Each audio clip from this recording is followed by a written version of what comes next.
नगर निकाय चुनाव के प्रथम चरण के मतदान से पहले प्रचार के दौरान डिंपल यादव ने मायावती पर निशाना साधते हुए यह आरोप लगाया था कि उनके कई सारे फैसले बीजेपी के पक्ष में नजर आ रहे हैं। भले ही वो बीजेपी का समर्थन ना करती हो, लेकिन उनके फैसले बीजेपी का समर्थन कर रहे हैं, क्योंकि समाजवादी पार्टी की रणनीतियों पर वो पानी फेर रही हैं और साथ ही साथ बीजेपी को रोकने की हमारी कोशिश है, लेकिन वो हमारे पर ही निशाना साध रही हैं। तो क्या सचमुच मायावती अखिलेश और डिंपल को बड़ा झटका देंगी यूपी के नगर निकाय चुनाव के नतीजों के बाद? तो आप सभी को बता दें, यूपी के राजनीतिक गलियारों में इस बात की बहुत चर्चा हो रही है कि जीत किसकी होगी, हार किसकी होगी, और हारेगा तो कितनी सीटों से हारेगा, कितने वोट परसेंटेज से हारेगा।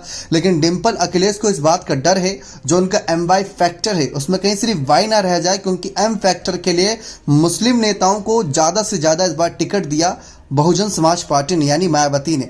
यही सबसे बड़ा उनका दाव माना जा रहा है। जहां पर जमीन पर उतरकर कौन चुनाव जीतेगा ये बात तो साफ नहीं होती नजर आ रही, लेकिन समाजवादी पार्टी भी कई हद तक मायावती के वोट बैंक पर निशाना साधे हुए इस वजह से उन्होंने चंद्रशेखर आजाद को अपने साथ लाए और दलित फैक्टर को मजबूत करने के लिए पूरी कोशिश कर ली है। तो यहाँ पर वो कोशिश कामयाब होगी या नहीं, ये तो आने वाले वक्त में पता चलेगा। बहुजन समाज पार्टी ने लेकिन 17 नगर निगम में से 11 नगर निगम के मेयर पद पर मुस्लिम उम्मीदवार उतार दिए थे।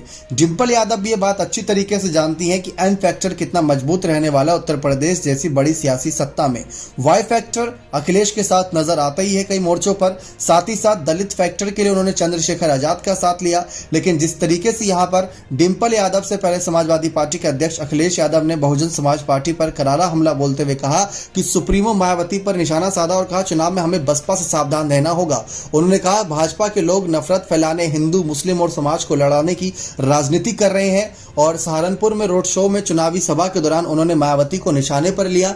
बसपा के खिलाफ अखिलेश और डिंपल के हमले ने यूपी की राजनीति में हलचल तेज कर दी है और मायावती के जमीन पर बनाए गए समीकरण से सपा ही को यहां पर नुकसान होगा, ऐसी बातें की जा रही हैं, क्योंकि भाजपा की तो एक अलग छवि बनती नजर आई है योगी आदित्यनाथ के फैसलों की वजह से। आपको क्या लगता है, क्या सचमुच मायावती का यह फैसला, मुस्लिम उम्मीदवारों को उतारने का फैसला, क्या निकाय चुनाव में सबसे बड़ा बाजी पलटने वाला फैसला है या नहीं? अपनी राय कमेंट सेक्शन में जोड़ दीजिएगा। बहुत बहुत धन्यवाद।